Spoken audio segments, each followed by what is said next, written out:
Taub here. Hope all's going well, and I hope your guitar and musical journeys are going famously.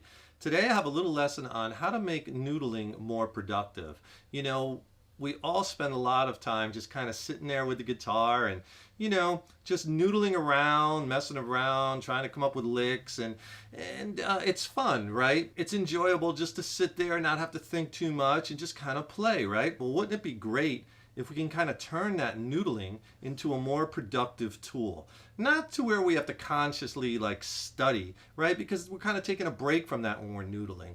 But wouldn't it be cool if we can use that as a way to bring results to our playing? So that's what this lesson is all about, taking that time, making it more useful. Before we get rocking, if you could do me a huge favor, please subscribe to the channel. You know, subscribing to the channel, that really helps us to keep bringing the content, right? And then you'll be notified when we have new lessons up. Leave a comment below. Let me know what lessons you'd like to see coming up. And if you like the lesson, please click the like button, give it a thumbs up, share it, and thank you so much for your support. The first thing is always know the key you're in. Even if, like I said, even if you're just noodling around, just kind of not really even thinking much, but always knowing that key is really important. It just kind of gets you in that mindset of knowing where you are on the fretboard and how it's relating to chords and scales and whatnot. And I highly suggest to all my students to always know the key you're playing in. So let's say you're just noodling around on the guitar. And by the way, I have the gain turned down, so I just have a little crunchy tone set up with a little bit of delay, right? Just running a plug-in in Logic TH3. It's by Overloud. It's a pretty cool guitar plug. Okay, so another thing that you could do when you're noodling is just take a scale, okay, and noodle around in a given scale. Just know the scale you're in. Let's give you an example. We're in the key of E minor, okay?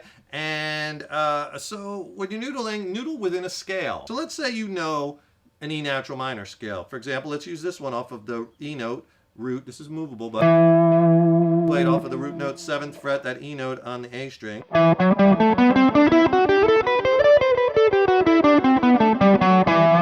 Alright, so let's say you're just in that scale.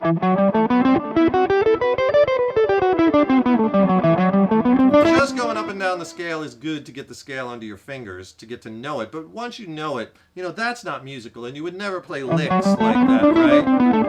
Right? Because it's not really musical. It's not really making music. You're just playing notes. So we need to make it musical. So when you're noodling around, we know we're in E minor, know the key you're in, know the scale. We're in this E natural minor scale. And we're just going to kind of... See, I'm just taking the notes, maybe doing some bends, doing some slides,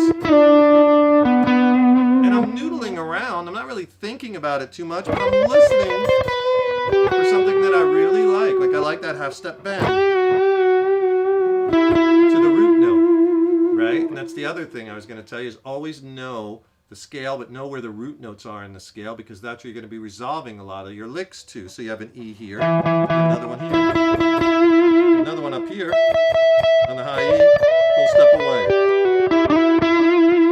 Okay, so already, even though I'm not really thinking too much, I know a scale, I know where the root notes are, and I'm starting to put some licks together, noodling. And that's putting me in a mindset, okay, I need to make it musical. That's what it's all about, making it musical, making music, creating sounds, taking the notes and doing things with them, bending, slides, vibrato, hammer-ons, pull-offs, all within this scale, right? All right, so the noodling can be a very effective tool for coming up with some lick ideas. And when you come up with a lick you really like, you can pop it into your mental lick Rolodex or just write it down. Have some paper, you know, have some tabs, a blank tab, so you can just quickly make a note or record it on your phone. That's what I do a lot when I need to capture an idea. I just, you know, put the phone down, put it on video or audio, just catching the audio, because you know how fast these licks leave you once you play them, or a riff, right? So I'm constantly recording them. Next thing, within this scale that you know, usually will live, and I arpeggio and a triad. So we're in E minor. We want to find out where the minor triad is, and it lives right within that scale right here. And that happens in lots of scales. Right within the scale, you'll find your triad. In this instance, you know, minor triad, root, flat, third, and fifth. We want to play the E minor triad, so like an E minor chord, right, is an E, root, G, which is our flat, third, and fifth B. Here's our E, here's our G, here's our B. Here's our E minor triad. That's movable too, based off of the G string root. B minor triad, slide it down to our B note at the 4th fret on the G string. Same shape, B minor triad. Why that's important is because there's so strong chord tones in a minor chord, right? Root, flat, third, fifth. So you could use that to noodle around with. Now you know the scale and the triad, and you can start building licks combining them. A resolve to the root note. All just noodling around. The other thing is usually an arpeggio will live right within that scale, right within that position. You don't even have to move. So here's, like, in this scale, I like this minor 7th arpeggio. Sounds like this. Okay, and you can think of it like 2 notes, 1 note, 2 notes, 1 note, 2 notes. E minor 7th, root, flat 3rd, fifth, flat 7, like an E minor 7th chord. The notes just repeat. So now you know the scale, minor triad, minor 7th arpeggio. So now you can take the arpeggio and noodle around with that. And start coming up with licks while you're noodling, you know, maybe throwing some bends.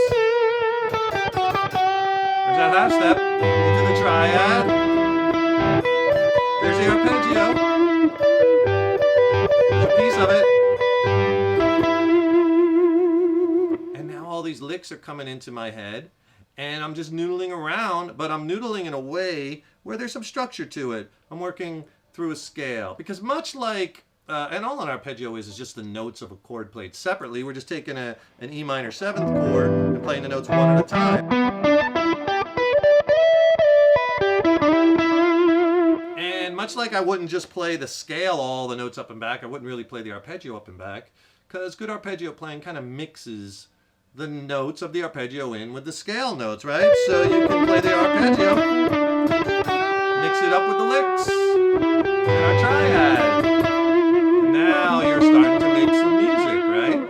It's an alternate way to think about noodling that's more productive, right? Let's continue on. So the jam track I played in the beginning, I'll play at the end of the lesson, is just 2 chords, key of E minor and E minor chord to a B minor chord. Nice and slow. For this melodic soloing, it's perfect. Lots of time on both chords. And if you'd like the jam track that I was using in the beginning and end of this lesson, I'll tell you what, I'll send it to you for free along with 5 other jam tracks. It's my jam track coach. It has 6 killer sounding jam tracks, but I pair it with 2 ebooks. And in the first ebook, I go over the jam tracks one at a time and make suggestions as far as soloing strategies and scales to check out over the track, right? And in the second ebook, I diagram out all the scales. So it's a really cool practice tool. 6 jam tracks, 2 ebooks, and I'll send it to you for free. Just click on that link below to get my jam track coach. Let's go up into another position. Let's say you know your natural minor scale off of the low E string root right here.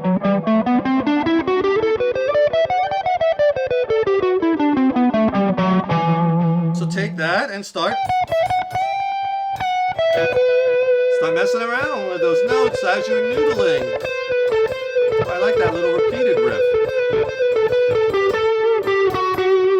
I know I'm in E minor. I know I'm using the natural minor scale. Connected to the other one. Connected to the triad. So here's the minor 7 arpeggio that lives right within that scale. Take it up to the root, right?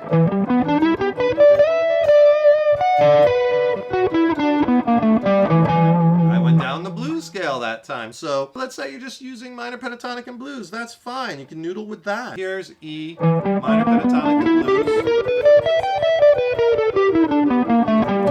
Right? So you're just noodling around.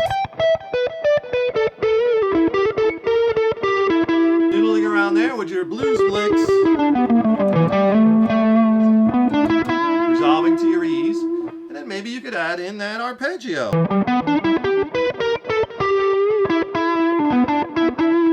So there I'm combining the arpeggio with blues scale.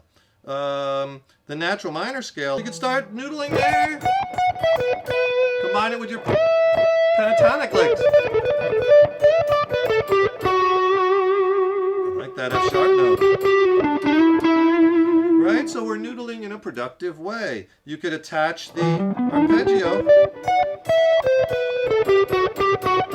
to natural minor, right? You could take your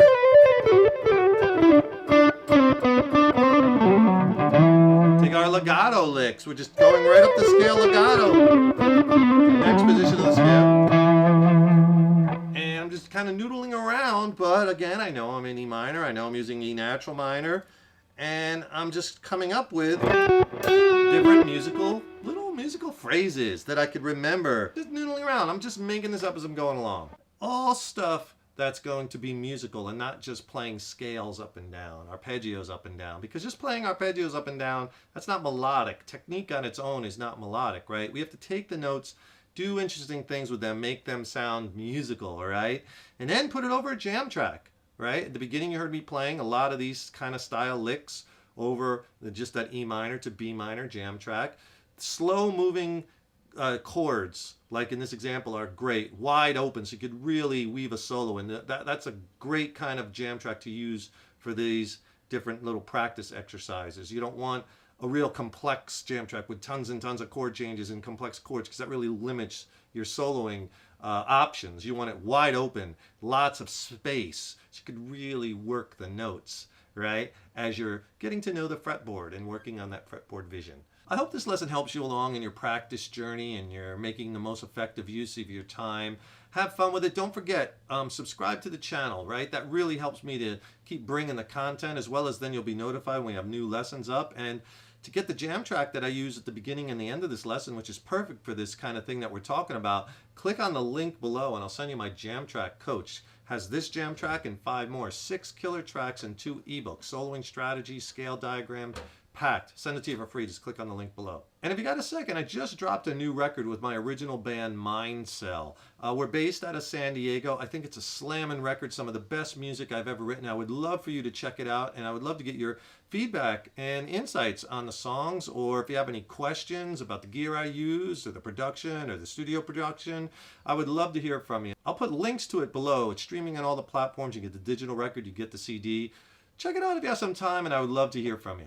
Thank you so much for the support over the years and years, and all your kind words and your killer comments and posts. Really means the world to me, and I thank you from the bottom of my heart. Stay tuned. I got tons more killer lessons and content coming. I'm really stoked about the stuff I'm going to be bringing you soon.